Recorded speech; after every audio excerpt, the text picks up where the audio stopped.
The tomb entrance was untouched. The seals of the necropolis were unbroken. The tomb itself is entirely rock-cut, and there was not the slightest break in the walls or floor or ceiling. Yet, when Minmos entered the burial chamber, he found the coffin open, the mummy mutilated, and the gold ornaments gone.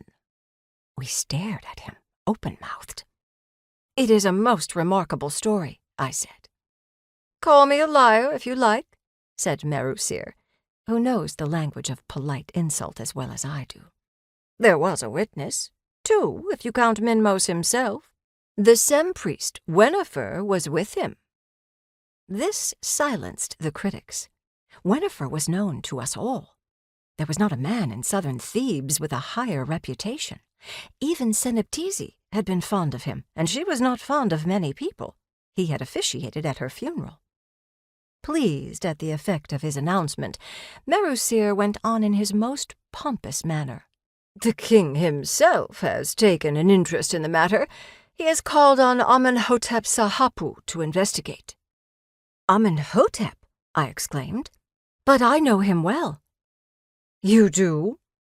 Merusir's plump cheeks sagged like bladders punctured by a sharp knife.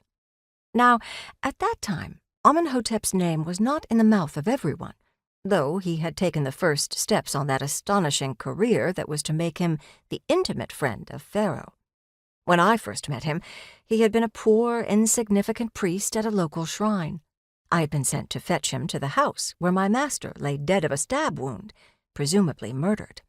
Amenhotep's fame had begun with that matter, for he had discovered the truth and saved an innocent man from execution. Since then, he had handled several other cases with equal success. My exclamation had taken the wind out of Merusir's sails. He had hoped to impress us by telling us something we did not know.